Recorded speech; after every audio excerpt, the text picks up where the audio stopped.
네, 안녕하십니까. 한국선급의 김종민입니다.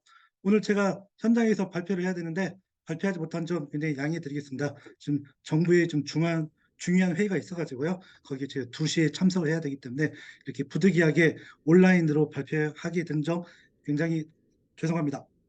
오늘 제가 발표할 내용은 해상 LNG 연료 현황과 전망 관련해 가지고요. 시장 동향과 선박 기술 중심으로 해서 저희가 올 초에 그 한국해사협력센터 KMC라는 것과 같이 서로 이제 여러 가지 논의하고 한 내용들을 제가 정리한 내용입니다. 자, 이어서 발표하도록 하겠습니다. 그 목차는 다음과 같습니다. 우선 이제 현재 가장 쟁점이 되고 있는 것 중에 하나가 계속 이제 친환경 연료, 대체 연료 여러 가지 그 그린 에너지 선방전 나오고 있는데 그러면 현재 LNG의 위치는 어떻게 되는가? 그거에 대해서 이제 많은 분들이 의문을 가지고 계시다라고 그러셔가지고요. 제가 이제 그 한국회사협력센터랑 같이 이러한 부분에 대해서 좀 논의를 하고 현재 LNG의 위치가 어느 정도인지를 좀 파악을 해보려고 저희가 이 내용에 대해서 저희가 좀 리서칭을 해봤습니다.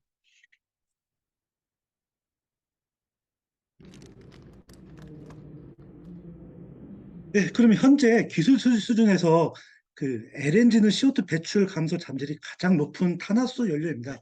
현재 모든 이제 그린 메탄올, 암모니아, 수소 여러 가지 이제 뭐 R&D도 많이 하고 여러 가지 노력이 있고 이런 로드맵이나 비전들이 많이 발표되고 있는데 그럼 지금 모든 선박 연료를 이렇게 바꿀 수 있나? 그건 불가능합니다. 그리고 이제 비용적인 측면도 그렇고 경제성 측면도 그렇고 향후 기술적인 수준에서도 현재 이러한 그린 에너지를 하기에는 굉장히 좀 어려운 상황이거든요. 그래서 2030년까지 비록 이제 2050년 넷제로 해가지고 모든 선박의 연료를 그 친환경 연료로 돼야 되지만은 그래도 2030년에서 40년까지는 그 중간자적인 역할이 필요합니다. 저희는 이제 그 브릿지 퓨얼이라고 하는데요. LNG가 현재에서는 가장 현실성 있고 경제성 있고 이제 가능성 있는 내용입니다. 물론 그린 메탄올이나 수소, 그린 암모니아 같은 경우가 굉장히 좀 강력한 파워풀한 그 온실가스 대응 연료지만은 현재 수준에서는 LNG가 가장 그 대응 방안이 가장 크지 않느냐. 지금 상황에서는요. 근데 이제 LNG 연료를 사용할 때는 LNG가 가지고 있는 이제 메탄을 생산할 때 특히 LNG를 만들 때는 이제 그 카본 프리트 즉 탄소 발자국하고요. 그리고 이제 메탄 수립을 고려해야 됩니다. 이제 라이프 사이클 어세스먼트 관점에서는 이제 메탄 수립 등을 고려해야 되는 상황이 있습니다. 그리고 이제 LNG의 그 장점을 놓고 보면요. 연소 시에 속수 배출이 없으며 이제 온실가스도 약 20% 정도 저감할 수 있습니다. 물론 이제 목수도 한 20% 정도가 그 감소가 되고요. 그리고 LNG는 현재 기존에 사용하고 있는 내연기관이나 또는 이제 연료전지에 사용될 수도 있습니다. 특히 이제 연료전지에 사용되면은 유해 배출물이 거의 없어가지고 근데 지금 친환경적으로 사용할 수가 있습니다. 그리고 이제 LNG는 저도 이제 천연가스 상태로서 자연계에 존재하기 때문에요. 굉장히 많은 양의 그 내용들이 이제 그 유전 그 리저버라고 해야 되나 거기 들기 때문에 향후 장기적인 그 공급이 굉장히 안정되어 있습니다. 그리고 이제 난방이나 발전 또는 관련된 LNG 사업들이 굉장히 되기 때문에요. 지금 현재에서도 굉장한 그 공급망에 대해서도 굉장히 이제 안정된 인프라들이 구축이 되어 있습니다. 근데 이제 단점을 놓고 보면요, 이제 극존으로 운영되는 LNG이기 때문에요, 초기에 많은 그 자본 지출이 필요합니다. 그리고 이제 보관 비용도 많이 나가고요. 그리고 기존의 우리 기름 오일 계통에는 그 F5 계열에 비해서 에너지 밀도가 낮아가지고 그 동일한 에너지를 하기 위해서는 이제 2배 이상의 저장 공간이 필요한 상황이 있습니다. 그리고 이제 문제는 LNG 기술 같은 경우는 굉장히 고급 기술, 어려운 기술이기 때문에 선진국에 이제 치우쳐 있어가지고 개발도상국이나 이제 일반 기존에 사용하지 않는 국가나 업체들이 이제 도전하기 굉장히 좀 어려운 상황입니다. 그리고 이제 무엇보다도 2050 이제 온실가스 대응을 하기에는 굉장히 좀 어려움을 줍니다. 앞서 설명드렸다시피 LNG는 그냥 중간자적인 2030년대나 40년대까지 이제 그 사이를 어떤 막 갭을 이제 유지할 수 있는 연료로서 그 적용이 되어져야 합니다. 클락선 리서치에 따르면요, 현재 그, 그 총톤수 100톤을 초과하는 LNG 연료 추진 선박은 전 세계 아, 총 선박이 이제 14,000척이 된다고 하는데 그중 이제 LNG 연료 추진 선박이 약 903척을 차지하고 있습니다. 이 비율은 점점 현재 늘어나고 있습니다. 그리고 이제 현재 선봉량 수준에서는 2.8%지만 이 비율은 점차 증가하고 있어가지고요. 또 특히 이제 대형 선박 위주로 발주가 이어지고 있어서 이제 중단기적으로는 이 LNG를 연료로 사용하는 선박이 굉장히 좀 활성화가 될 것이다라고 예측을 하고 있습니다. 자, 그러면 이제 시장 상황을 볼까요? 현재 보면은 인프라 구축에 대한 투자를 보면요.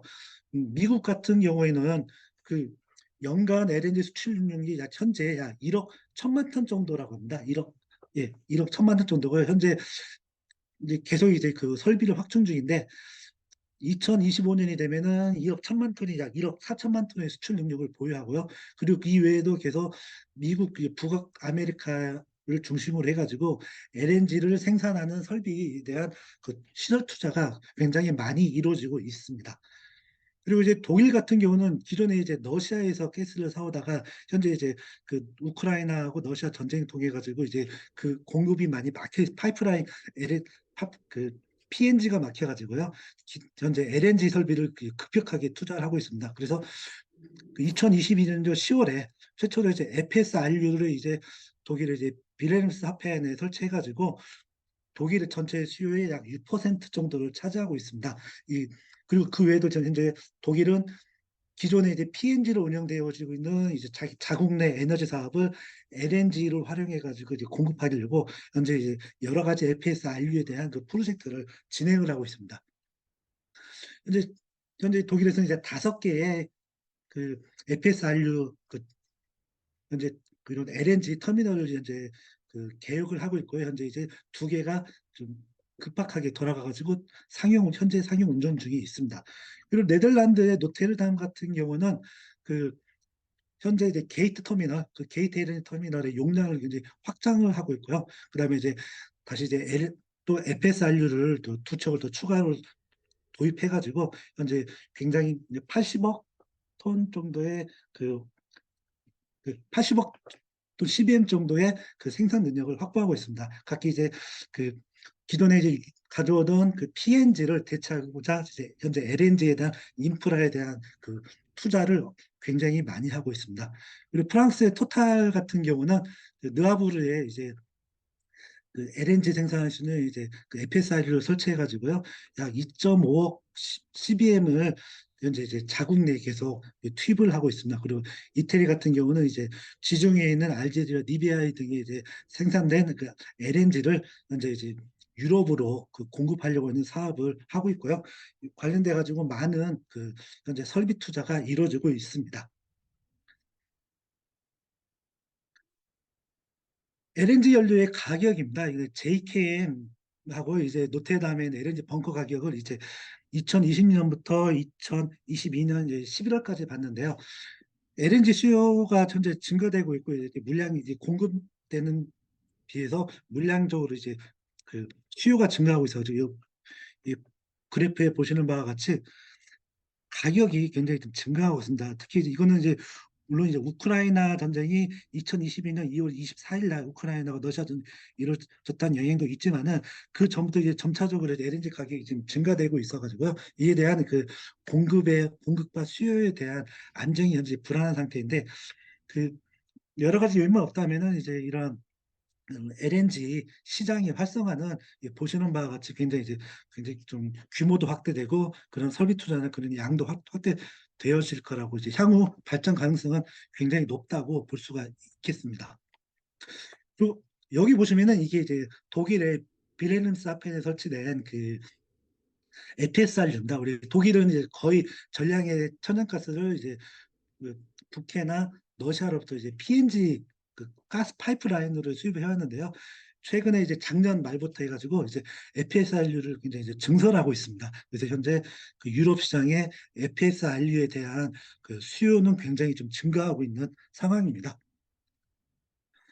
그리고 이제 그 정책적인 측면으로 보면요, 그 EU에서는 그 텍소노미라는 이제 6가지 환경 목표를 6가지의 중심으로 이제 지속 가능한 내용들에 대해서 이제 정의를 하고 있습니다. 이때 이제 그 보시면은 기후변화 완화하고 기후변화 적응, 그다음에 수자원 및 해양 자원이 지속적인 보호, 그리고 자원순환과 자원순환 경제의 전환, 그리고 오염물질 방지 및 관리, 그리고 이제 생물 다양성과 생태계 복원을 목표로 한 그 6가지 환경 목표를 해가지고요. 이거에 따른 거를 이제 그 평가를 합니다. 그 이제 3대 요건에서 환경 목표를 달성하는 기여도가 있느냐, 6대 환경 목표를 충족할 수 있는 그 기술적인 목표와 그 여러 가지 그런 역량이 되는지를 판단하고요. 그다음에 이 6가지 목표 중 하나를 달성하기 위해서 다른 것들이 피해를 줄 수 있나 없나 따라 가지고 그에 대한 이제 건전성을 보고 있습니다. 그리고 이제 그 사회적으로 이러한 것들을 이제 최대한 유지할 수 있는지, 그에 대한 이제 보호 장치 가지고 있는지에 따라 가지고 그걸 기준으로 해서 이제 EU 텍스노미를 좀 적용하고 있는데요.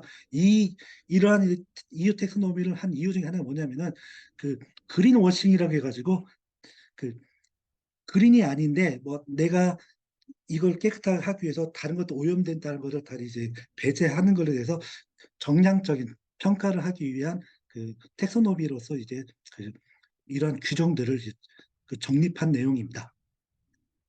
향후에 이러한 내용들을 이제 평가와 목적을 준수해야 그 여러 가지 이런 그 친환경적인 그린적인 내용에 대해서 이제 평가를 받을 수가 있습니다. 그리고 이제 LNG를 하던 앞서 설명드렸다시피 이제 메탄 배출이라는 내용이 있습니다. 이제 LNG가 친환경적이지만은 이제 누출되는 메탄 같은 경우는 굉장히 친환경 좋지 않은 친환경성을 가지고 있거든요. 근데 이제 2017년 날 전 세계적으로 배출되는 메탄 슬립에 대한 거를 이제 분류를 해놓은 게 있습니다. 총 배출량이 막 596억 톤 정도가 됐다고요. 근데 그 중에서 보면 실제 자연적으로 배출되는 양이 자연의 배출량이 굉장히 많습니다. 특히 이제 농업 그리고 이제 이런 많은 데서 근데 이제 보면은 거의 배출되는 양하고 자연의 흡수량하고 거의 비슷하거든요. 여기 보시면은 전체 배출량이 596이고 자연적으로 흡수된 양이 571 정도가 됩니다. 근데 이제 이런 부분에서 우리가 쓰는 이제 우리가 LNG를 쓰면서 더 추가되는 메탄의 양이 지구 온난화에 좀 영향을 미칠 거다는 그 우려가 있는데요. 이 부분에 대해서는 현재 좀 많은 그 전문가들의 이제 연구와 검토가 이루어지고 있는 상황입니다. 그리고 저기 보신 내용은 현재 이제 지구상에서의 메탄 슬립 어떻게 이제 선순환되는 그 환경 생태계를 가지고 있는지를 보여주는 내용입니다. 그리고 이제 현재 우리가 관심 있는 내용은요, 이제 LNG를 연료로 사용했을 때 이거에 대한 이제 메탄 슬립이 이제 그 기술적으로 나올 수밖에 없거든요. 특히 이제 여러 가지 모터 사이클을 사용하는 듀얼 엔진에서는 그렇게 피할 수가 없는데 이거에 대한 저 연기 그 대응책을 연구하고 있습니다. 대응책은 이제 엔진적인 측면에서 보면은 연소 연소실 내 그 형상 개선과 이제 여러 가지 최적화를 통해 가지고 메탄 수입이 될 수 있는 그 내용을 이제 없애는 그 최소화 기술을 적용해 가지고 그 메탄 슬립을 저감하는 기술이 있고요. 그다음에 이제 높은 압축비와 연소 압력 그리고 여러 가지 희박 연소 등을 통해 가지고 통한 연소 성능 개선을 통해 가지고 메탄 슬립을 최소화시킨다라는 내용이 되겠습니다. 그리고 두 번째는 이지알. 이지알 통해 가지고 이지알은 이제 배기가스를 재순환해서 이제 그 연소실에서 태운 거거든요. 그래서 누출된 그 메탄 슬립된 가스를 다시 이제 엔진으로 들어서 태우기 때문에 그 상대적으로 누출되는 메탄 슬립을 줄일 수 있다는 내용입니다. 그리고 이제 이외에도 이제 전자 제어, 고도화된 엔진 제어 기술을 적용해가지고 메탄이 발생할 수 있는 메탄 슬립 발생할 수 있는 그를 최소화시키는 내용이 되겠습니다. 이와 관련된 것들은 뭐 이런 그 배기밸브에 오버랩되는 걸 최소화하는 것 최소화시키는 게 있고요. 그다음에 이제 가스가 들어가는 내용들을 이제 전자적으로 정밀하게 관리하는 기술들이 있습니다. 그다음에 이제 촉매적 애프터 트리트먼트 이제 그 후처리 장치로서 이제 메탄을 이제 직접적으로 산화시키거나 또는 이제 플라즈마를 통해 가지고 이제 다시 뭐 이런 그 다시 이걸 분해하는 기술들이 이제 현재 검토가 되고 있습니다. 그 외에도 이제 다양한 노력들이 있는데요. 여러 가지 이제 그 운영 그 엔진의 이제 운영 상황이나 여러 가지 최적화를 통해 가지고 메탄 슬립을 저감하려고 하는 기술을 이제 메이커와 업체들에서 그 다방면을 거쳐서 수행을 하고 있습니다. 그리고 이제 마지막으로 이제 그 LNG의 선박 쪽에서는 어떻게 되냐면요. 이제 LNG는 이제 그 기존의 그 경유나 중유 등에 대해서 기존 선박에 쓴 연료에 비해서 오염물질과 온실가스 배출량이 아주 적은 청정 연소 연료입니다. 그런데 이제 그 환경 규제가 점점 더 엄격해지고 이제 탄소 배출의 목표 달성과 탄소 발자국을 저감하기 위해서는 이제 기존의 연료 사용 못하기 때문에 현재 중단기적인 실질적인 대안으로서 LNG가 각광을 받을 수밖에 없습니다.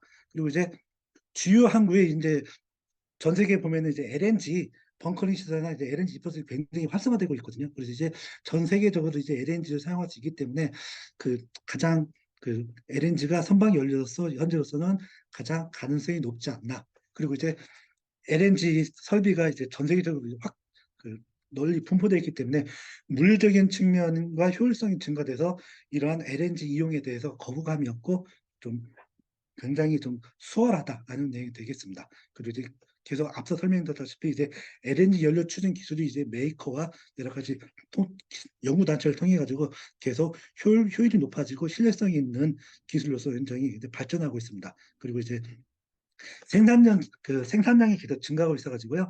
LNG 관련된 그 기자재 값이나 여러 가지 건조비가 점점 낮아지고 있어가지고 LNG 선박을 지을 때 우려가 될 수 있는 이런 경제성, 특히 이제 그 카펙스에 대한 우려가 점점 낮아질 거라고 생각이 되고 있습니다. 자, 이상입니다. 근데 이러기 위해서는 이제 정부적인 지원이 많이 필요하고요. LNG가 지금은 잠깐 좀 너무 몸에 와닿기 때문에 좀 축소됐다고 생각하지만요. 기존 이제 여러 가지 현재 전 세계적으로 항만과 이런 물리적인 측면에서 LNG 인프라 구축에 대한 굉장히 많은 노력과 비용이 투입되고 있어가지고요. LNG에 대한 그 설비나 기술에 대한 점점 발전해 나가고 LNG 시장은 더욱더 확충될 거라고 믿고 있습니다. 이상입니다.